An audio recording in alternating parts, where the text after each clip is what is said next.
Les amis, le retour de la Ligue des Champions, j'espère que l'intro vous a plu. Salut à tous, j'espère que vous allez bien. On se retrouve pour parler de l'avant-match Real Madrid-Celtic de Glasgow. Premier match en Ligue des Champions, ça fait déjà plaisir de parler de la Ligue des Champions après ce début de saison réalisé par le Real Madrid.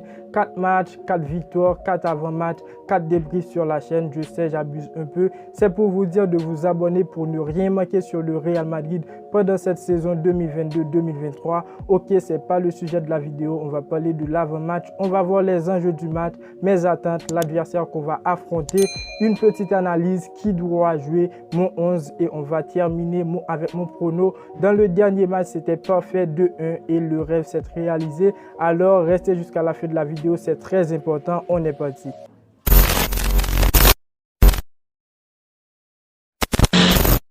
Le Real Madrid va affronter ce mardi à 21 h le Celtic Glasgow pour la première journée en Ligue des Champions. Un match qui, à mon point de vue, ne sera pas léger car ça parle de Ligue des Champions. On commence avec l'enjeu du match. Le Real Madrid va chercher à lancer cette campagne européenne par une victoire, ce qui est très important.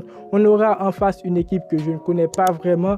Après le tirage, j'ai pas mal fait des recherches pour connaître de quoi est capable cette équipe. C'est une équipe qui va chercher d'eux-mêmes à se lancer avec une victoire, avec des joueurs capables, tout comme le Real Madrid. Alors selon moi, pas d'avantage au niveau de la motivation. Pour mes attentes, déjà une victoire pour le Real Madrid, c'est la plus importante. On a déjà débuté en Liga, 4 matchs, 4 victoires. Arrivé en Ligue des Champions, on doit faire pareil. Honnêtement, je veux rien entendre du genre, c'est la première journée, premier match, c'est pas important, nanani nanana, les frérots, c'est la Ligue des Champions. Non, je veux une victoire. Après, vous allez dire que je suis très méchant. Je connais bien le Real Madrid et de quoi il est capable. Une victoire, c'est l'objectif numéro 1. Deuxième attente, c'est au niveau des joueurs. On a une équipe très performante pour l'instant avec des joueurs qui ont la rage de vaincre. Déjà, ce que j'attends de l'effectif, c'est une bonne prestation, une prestation correcte et aussi le 11 que va aligner Ancelotti. On a quand même Camavinga qui aura du temps de jeu. Le mec, pour moi, il est parfait, il est un joueur complet,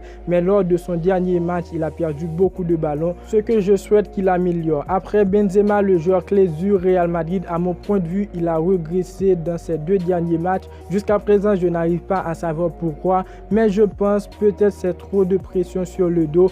Bref, je souhaite voir un changement pour ce début en Ligue des Champions. On aura à affronter le Celtic Glasgow qui n'est pas une équipe à sous-estimer. Sur le papier, on peut dire que le nom ne fait pas vraiment la taille du Real Madrid, mais c'est un club qui a quand même gagné son titre de champion après avoir été bousculé par le Rangers en 2020-2021. C'est un club qui a 52 couronnes nationales. Il est parmi les top 5 des clubs les plus titrés du monde. Ce dernier trophée en mai dernier lui a permis de retrouver directement la phase de groupe de la Ligue des Champions, une première depuis 5 ans. Ils sont en pleine forme. Depuis la reprise, c'est 5 victoires en 5 matchs, un bilan de 21 buts marqués et un seul encaissé. Et pour cet été, ils ont réalisé un mercato incroyable. C'est un groupe pour moi qui est au complet, qui devrait être à la disposition de leur coach. Le Real Madrid pour le mercato, pas besoin d'en parler, vous le connaissez déjà. Tchouaméni, Rudiger arrivé, bref, l'intro a tout dit. Maintenant, qui doit jouer? Pour moi, Tchouaméni, il sera sans doute titulaire.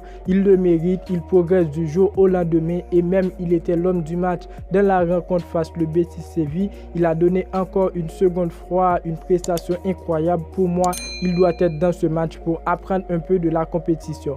Après Rudiger, le défenseur que je veux accompagner de Militao, pour moi, Alaba à sa place en latéral, il est beaucoup plus performant dans la place de Mendy, comme le retour de Valverde au milieu de terrain. Troisième joueur, Rodrigo, je sais qu'il jouera peut-être en deuxième période, mais moi, personnellement, je souhaite qu'il débute en première période, histoire de donner du repos à Valverde, qui travaille depuis en pré-saison, que des bonnes prestations. Après, je ne sais pas qui sera absent. J'espère que tout le monde sera en bonne forme pour ce match. Quel 11 doit aligner Ancelotti, vu le 11 qu'il a aligné pour le dernier match? Au but, on retrouve Thibaut Courtois. Dans la charnière centrale, Alaba, Militao. En latéral, Carvajal, Mendy. Au milieu de terrain, Camavinga, Tchouaméni, Modric. Et dans le secteur offensif, Vinicius, Benzema et Rodrigo. Honnêtement, j'ai rien à revendiquer. Le 11 était parfait. Dans le match, j'ai pas trouvé de grand flop. Par contre, je vais vous donner mon 11 pour battre cette équipe de Celtic Glasgow. Le 11 que je pense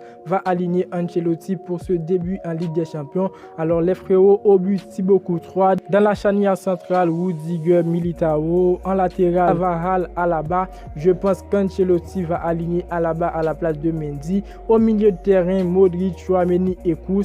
Et dans le secteur offensif, Valverde, Benzema, Vinicius. Et voilà pour mon 11. On passe à mon prono. Je vois le match terminé sur un score 3-1 pour le Real Madrid. Excellent pour un début en Ligue des Champions. Alors les frérots, n'hésitez pas à donner vos avis dans les commentaires, à donner vos 11, donner vos pronos, ça me fera grave plaisir. N'oubliez pas de vous abonner, d'activer la cloche de notification. On vient de passer la barre des 4000 abonnés. Je vous remercie grandement les frérots. Et surtout, n'oubliez pas le pouce bleu pour me dire que vous appréciez le travail. Et moi, je vous dis à très bientôt pour une toute nouvelle vidéo. Ciao, ciao.